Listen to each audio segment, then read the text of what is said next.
Oke, kita mulai. Kita balik lagi di Coming 30 Season 2 episode 18. Aslinya tuh gue masih nggak nyangka ada di poin episode 18 di satu podcast. Ya, kayak lu lihat tampilan yang ada Spotify aja, terus lu cek ke podcast-podcast yang lu sukain, mereka habis itu ada bukan chart ya, tapi ada list episode mereka udah sampai di titik episode berapa kayak gitu, dan gue udah nyampe di 18 ini nih. Per episode ini bakal 18 nanti ketika gue upload. Seneng cuy, karena base-nya ini adalah gue produksi sendiri. Abis itu gue ngomongin apa yang gue sukain kayak gitu di luar konteks misalkan kerjaan ya, tapi di situ adalah kadang-kadang nyerempet kayak gitu. Terus gue produksi sendiri itu jelas. Abis itu apa ya, mungkin bakal ketemu opportunity opportunity baru gitu dari podcast yang gue bikin ini kayak gitu. Karena plannya adalah gue bakal ikut podcast Hani di tahun ini, mudah-mudahan ada ya teman-teman podcast Ancur, Bang Dias, Bang siapa, terus ada Bang Patra sama Bang Randika Jamil kayak gitu. Karena gue lihat tahun kemarin ada podcast Han, tapi tahun ini belum ada infonya nih. Kalau nggak salah tuh dari bulan Agustus harusnya tuh udah ada kalau ngeliat yang tahun lalu kayak gitu. Jadi ada anjir, mulut gue sariawan cuy. Gue bakalan mantengin Instagramnya podcast Anjur sih buat lihat infonya. Oke. Hmm. Aslinya dalam beberapa waktu terakhir ini, nggak beberapa waktu terakhir sih, sekitar 2 jam yang lalu gitu, gua mikir kan oke, kita tarik ke konteks. Konteksnya adalah mungkin lu semua pada lihat abis itu ada info di media sosial dan di LinkedIn, abis itu di berita bahwa banyak banget media-media konvensional, bukan konvensional, ya media konvensional dalam arti televisi itu mereka sedang mengalami masa surut atau sulit lah ya. Banyak banget layoff yang didera atau diterima karyawannya, anjay. Di bahasa didera tuh udah lama banget. Nah ini nih, didera itu bahasa-bahasa televisi kayak gitu. Mungkin secara lanskap bisnis, abis itu aktor atau pemainnya makin banyak sekarang. Nggak hanya TV, tapi digital platform bener-bener bisa dibilang dalam tanda kutip tuh merenggut eh, spending budget yang mungkin dihabiskan oleh banyak brand sebelumnya. Sebelumnya mereka funnel untuk ngedistribute budget untuk iklan adalah kebanyakan di televisi.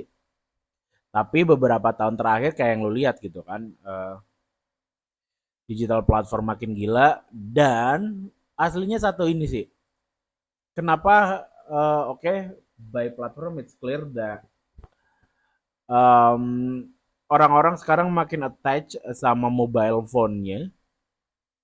Habis itu kemampuan adaptasi dari TV-TV konvensional ini atau channel konvensional ya, tadi televisi itu terlalu nggak terlalu agile gitu, lincah dan nggak cepat. Mereka muncul apps-nya untuk televisi-televisi ini baru belakangan kan ya, 5 sampai 8 tahun terakhir. Ketika apa ya, stand of digital platform itu makin kokoh atau robust gitu. 2010-an, 2008, 2009 lah itu udah mulai sayup-sayup YouTube tuh rame. Terus perlahan ya mereka masih nganggap TV konvensional bahwa ini ya jadi side stream aja, gak bakal jadi mainstream. Tapi let's see sekarang 15 tahun kemudian, 17 tahun kemudian, the YouTube and digital platform nader mereka jadi mainstream. Satu hal yang gua coba lihat adalah kenapa pada akhirnya digital platform atau YouTube dan podcast Spotify itu em, menjanjikan as a idea and as a business. Oke, kita lihat dari POV konten sekarang ya. Kalau lu, oke, gua adalah orang yang tumbuh dan besar di era TV lagi jaya-jayanya cuy. 2000 awal, 2000-an awal sampai 2011-an. Gua nonton acara sahur, terus gua nonton Liga Super lagi seru-serunya waktu itu 2008. Persipura sama Sriwijaya. Terus acara musik yang gak pernah berhenti. Bahkan ketika lu baru melek, lu udah disajin sama acara musik. Ada Inbox, Dasyat, The Rings, Klik. Ada tuh di Antv. Terus, anjir serius lu mana nih? Ya banyak lah sampai sore ada Hipipura tuh di SCTV. Gebiar BCA itu mah bukan acara musik sih. Tapi hasilnya acara musik yang di-create sama korporat. Nah, itu gila cuy. Iklan taruh di mana-mana dan kalau misalkan lu nonton TV, durasi iklannya itu mungkin bisa jadi sebanding dengan konten yang sedang disajikan. Gitu misalkan acara gosip 2 menit blockingnya gitu loh, bukan ya gitulah kurang lebih blockingnya sectionnya. Habis itu iklannya 1 menit 40 detik. Berarti kan itu kalau misalkan lu ada di dalam preferensi ataupun produksiannya si iklan ini, itu kan berarti dalam 1 menit 40 detik ada 3 sampai 5 brand kayak gitu kan. Terus misalkan lu itu range-nya acara gosip itu adalah 30 menit, habis itu perbandingan durasi iklan dan juga konten acaranya adalah 1 banding 1 bisa dibilang kayak gitu. Katakanlah bagi 2 jadinya ini 15 menit 15 menit. Berarti 1,5 bagi 15 menit itu berapa? 15 berarti 10. Berarti ada 10 kali sequence iklan tuh muncul di dalam satu acara. Let's say di dalam satu sequence ada 5 brand. 5 kali 10. 50 brand yang jualan budgeting di TV. Gila cuy. Nah gue gak tahu sekarang durasi iklan di televisi itu kayak gimana. Berapa menit.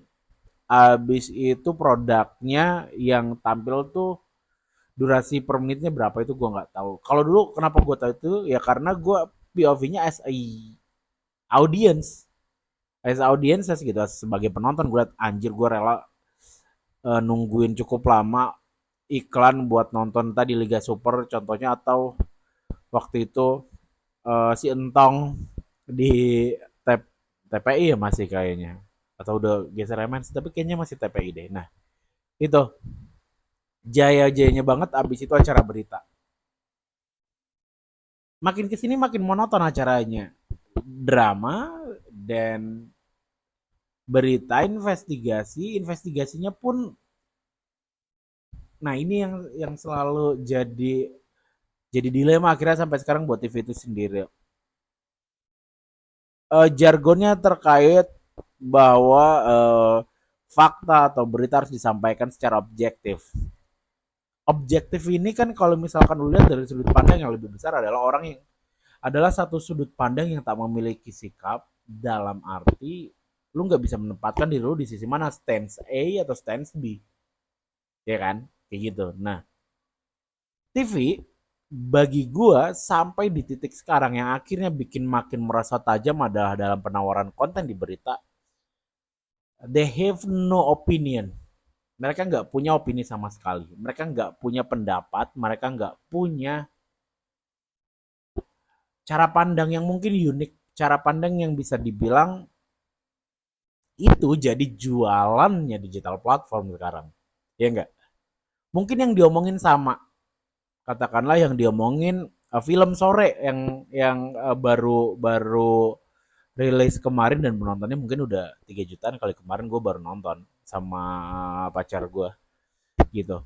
Nah, kalau lu misalkan waktu itu ngelihatnya adalah di TV, yang lu disajin kebanyakan adalah interview interview formal, ya interview normatif yang pertanyaannya udah ketebak.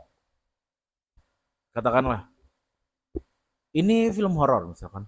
Pengalaman apa yang Anda dapatkan bla bla bla. Gitu doang gitu. Karena sekarang review film tuh banyak banget di Indonesia dan nyaris dari semuanya itu punya kolomnya masing-masing. Ada yang segmentednya horor, ada yang segmentednya adalah romcom, ada yang segmentednya adalah dalam tanda kutip as a movie goers. Nah, ini yang jadi kekuatan dari digital platform gue bilang yang bikin televisi ataupun media konvensional itu makin merosot, ya kan? Ya, itu aja dulu deh kayak dari gue malam ini.